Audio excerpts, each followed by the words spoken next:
Alors bonjour à toutes, bonjour à tous. Eh bien nous voici dans la revue numéro 9. On va parler pêle-mêle de sondage, pouvoir d'achat, d'immigration et de sécurité. Tout ça pêle-mêle. On y va générique? À tout de suite.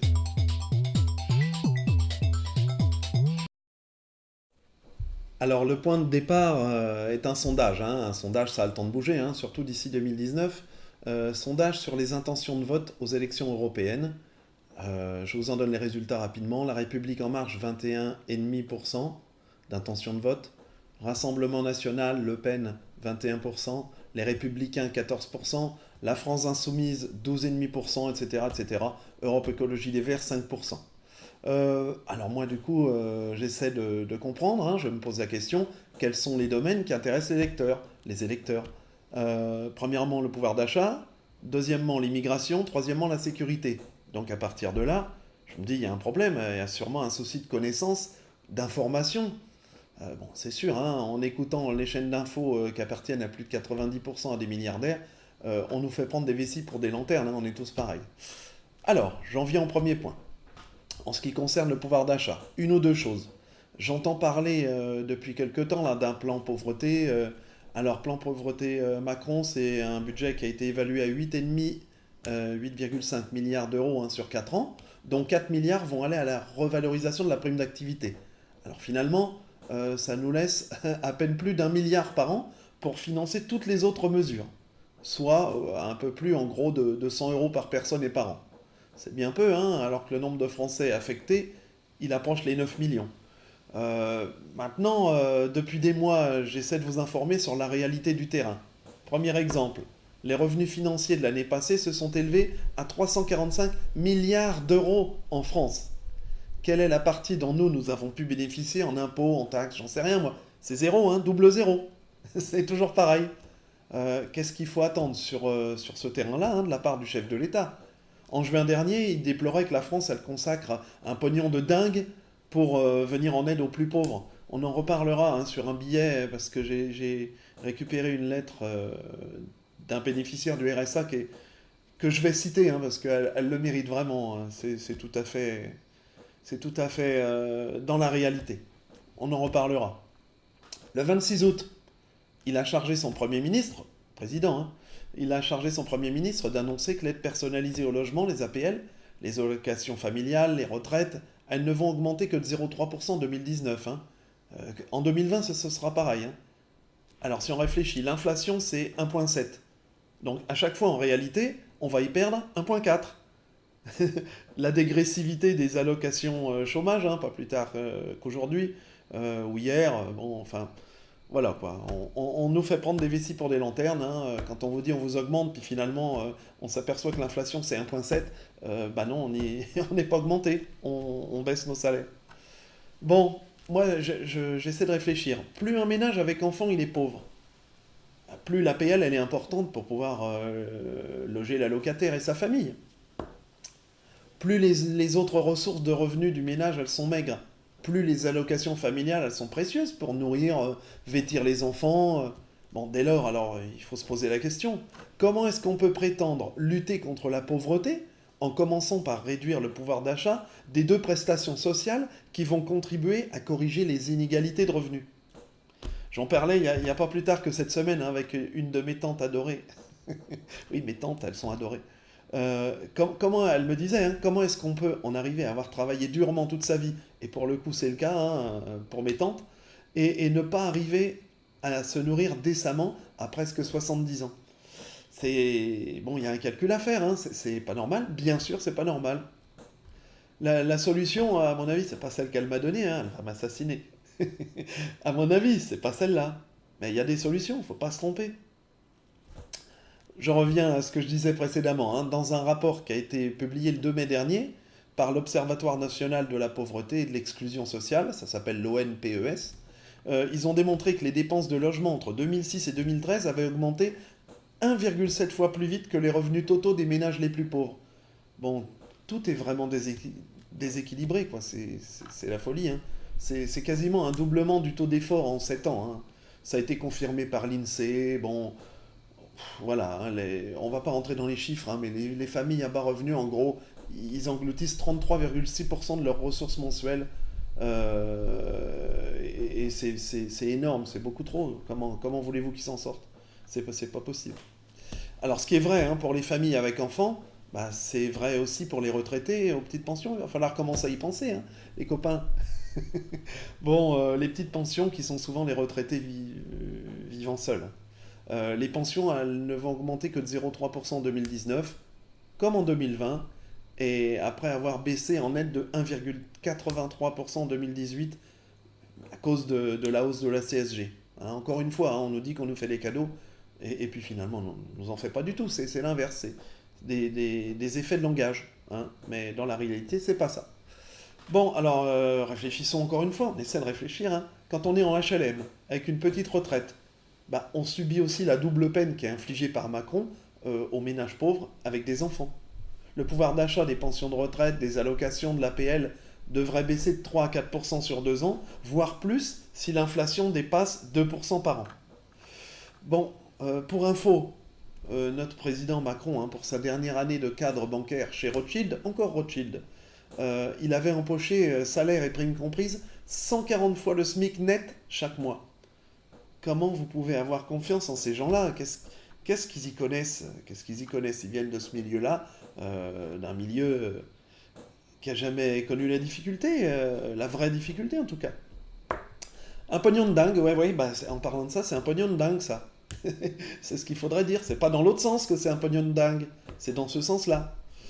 Bon, c'est pas à ces gens-là qu'il faut aller faire confiance, hein, pour faire qu'on vive un peu mieux dans notre pays, hein, à l'avenir. Bon, un autre exemple, je le disais la semaine dernière, la fraude fiscale, est-ce qu'on lutte réellement contre la fraude? Non. Hein, Monsieur Bourdin, on en a parlé. En parlant de lui, tiens, je fais une toute petite parenthèse. J'en profite. Cette semaine, il a fait une deuxième sortie. Hein. L'affaire, en gros, c'était la candidate, vous savez, la candidate face à Richard Ferrand pour la présidence à l'Assemblée nationale, qui s'appelle Yael Braun-Pivet. Elle a finalement annoncé qu'elle se retirait de la course, qu'elle apportait son soutien au président du groupe Les Républicains En Marche. Bon, je vous passe les histoires, hein, puisqu'elle l'avait vivement critiqué le matin même, hein, sur France Inter, je crois. Bon. Bref, un revirement, hein, sur fond de pression qui a fait réagir Jean-Jacques Bourdin une fois de plus. Il a dit a priori, enfin pas a priori, j'ai entendu, hein, c'est une honte pour le président de la République. Et en plus, c'est elle qui présidait la commission d'enquête sur Benalla. Bon, voilà, c'est un panier de crabes, et voilà, hein, c'est pas difficile. Pour des gens qui se voulaient exemplaires, dignes d'une démocratie moderne, on n'en est pas là du tout, du tout. Hein. Bon, bref, ça sert à rien de taper dessus, je pense qu'ils se tapent eux-mêmes dessus bien plus que ce qu'on peut le faire si on se met à réfléchir un petit peu. Bon, je reprends, finalement. Hein. C'est trop drôle, j'allais dire, mais non, mais bon, il faut reprendre. Mensonge, manipulation, bon, ok. On parlait de fraude fiscale. Hein. Alors, d'autres politiques sont possibles. De l'argent, dans notre pays, je m'escrime à le dire, il y en a, hein, contrairement à ce qu'on nous raconte partout. Hein. Je vais reprendre le travail du sénateur Éric Bocquet. Hein. Je vous donne simplement un seul. On connaît tous Facebook, bon la preuve, on connaît Facebook, c'est 32 millions d'utilisateurs en France, Facebook c'est 700 millions d'euros de chiffre d'affaires en France, Facebook avec ses 700 millions d'euros de chiffre d'affaires en France, bah il ne paye Facebook seulement qu'1 million d'euros d'impôts. Il devrait en payer 80. Tout ça, bah vous savez ce que c'est? C'est le résultat d'une chose, c'est le résultat de l'évasion fiscale. Parce que Facebook, comme beaucoup d'autres, hein, comme la plupart d'ailleurs, il a fait le choix de localiser ses activités en Irlande. Donc pour nous, il y a 79 millions d'euros par année qui partent en fumée parce que Facebook, comme je le disais, hein, comme beaucoup d'autres, bah, refuse de payer ses impôts dans notre pays. Et par lequel il s'enrichit. Hein. Bon bref.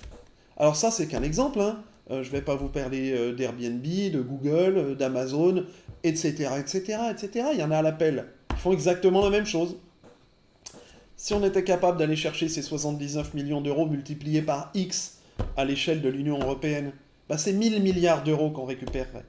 Hein, alors, c'est sûr, on ne va pas les chercher là. Hein. Pourtant, ils ne réinvestissent pas, ces gens-là. Ils ne réinvestissent pas. Et c'est les copains. 1000 milliards d'euros. Il n'y a pas d'argent. 1000 milliards d'euros. Bah oui, bah si on était capable d'aller chez cet argent-là, on serait peut-être pas obligé de nous expliquer tous les matins qu'il faut rogner sur les aides sociales, qu'il faut rogner sur les retraites, qu'il faut rogner sur les allocations chômage. La bataille, elle est là, hein, les amis, hein. Elle consiste à dire que le fric, bah, si on veut aller le chercher, on peut le trouver sans pour autant chausser des skis et aller au pôle Nord, hein. De l'argent, il y en a, c'est clair. En parlant du pôle Nord, deuxième domaine qui intéresse les électeurs, l'immigration. Alors, l'immigration, ou du moins la menace migratoire, hein. C'est en fait qu'une sombre excuse menée par les personnes dont l'idéologie c'est le racisme ou la xénophobie. En 2015, c'était un phénomène aigu, hein, 1 million de migrants réfugiés en Europe. Ok. En 2017, ils ne sont plus que 70 000 en Europe. Alors le Rassemblement national, avec ses FN, hein, Le Pen, tout ça, agite ses drapeaux pour faire peur. C'est le jeu de tous ces partis xénophobes, hein, qui proposent rien d'ailleurs, ils proposent rien, que de la haine. Pour rappel, dans un de mes posts, hein, je vous parlais de ma plus grande crainte face à cette crise, hein, qui n'en finit pas, parce qu'on ne veut pas qu'elle se termine, c'est clair, on le sait, on a compris. Je disais, hein, tout ça, ça peut se terminer en révolution, j'y crois pas trop. Mais surtout, ce qui me préoccupe, c'est ce que je disais à l'époque, c'est la montée des nationalismes en Europe. Bah bingo, hein, on est parti. Hein. En parlant de ça, vendredi 7 septembre se réunissaient Macron et Merkel, début du mois, pour tenter de faire front commun contre les populismes qui sont en nette hausse en Europe. Attention, les élections européennes, elles arrivent, hein, j'étais pas loin sur le coup là. Hein. On n'était pas loin, parce que on est plusieurs à penser ça, a priori. Bon, eh bien partons sur le troisième exemple, hein, dans le troisième domaine, la sécurité. Alors la sécurité, moi j'ai choisi de parler de la sécurité alimentaire. La sécurité, c'est toutes les sécurités, d'accord, on en entend parler à droite et à gauche, surtout en ce moment, là, avec des événements dans les cités. Moi je vais vous parler de la sécurité alimentaire, ça fait partie aussi de la sécurité. Ça m'intéresse pas mal, hein, je commence à en avoir un peu marre de manger, de faire manger à mes enfants des produits nocifs, avec plus des 8 dixièmes de valeur énergétique, vitamines qui se sont évaporées dans le temps. Hein. Une pomme bien cirée pour qu'elle brille, bon, elle ne nourrit plus de nos jours. Hein. En termes de bienfaits pour la santé, la pomme, c'est rien du tout. C'est bien dommage. Avant, c'était énorme. Bref, quand vous allez acheter une banane française de Guadeloupe ou de Martinique, elle a interdiction d'utiliser certains pesticides, hein, parce qu'ils sont dangereux pour la santé. On connaît ça ici en Guadeloupe, hein, le chlordécone, on en parle en ce moment. C'est vraiment un fléau. Bon, ok. Quand vous allez acheter une banane bio qui vient d'Équateur ou de République dominicaine, avec un label bio, hein, eh bien ces bananes, elles ont été cultivées avec 14 pesticides interdits sur les bananes conventionnelles françaises européennes. Bah, l'Europe, elle accepte ce label bio au nom de ce qu'on appelle le principe d'équivalence. C'est-à-dire que si la République dominicaine ou l'Équateur, ils ont décidé que c'était bio, ben on accepte ce label-là et on fait rentrer les produits. Alors dans ce cas-là, on n'est plus dans la concurrence libre et non faussée. Hein. Le problème, ce ne sont pas les normes, hein. Le problème c'est de décider si on contrôle ou pas les produits qui rentrent dans l'Union européenne. Alors, c'est pas bon pour le consommateur et c'est tout simplement une tromperie organisée par l'Europe. Du moins cette Europe-là. Et la complexité du problème, elle est emblématique, hein, de ce qu'est une guerre économique, hein, avant d'être un combat pour le bien-être de la planète et singulièrement de ses habitants, c'est-à-dire nous. Notre santé et ce que nous laisserons à nos enfants, bah, en réalité, c'est le dernier des soucis, hein, des décideurs. C'est clair. Je pense qu'on voit tout ça. Hein. On voit tout ça tous les jours, et surtout avec ce gouvernement. Là, pour le coup, c'est à ces gens-là qu'on va faire confiance. Ils ont déjà prouvé en une petite année, glyphosate, les lobbies à gogo, les affaires, Ferrand. Oh, au secours. Bon, bah écoutez, voilà, je crois on est passé sur les thèmes dont je vous avais parlé. La semaine prochaine, je vais essayer de vous faire part de ce que j'ai prévu, pour une fois encore, comme d'habitude.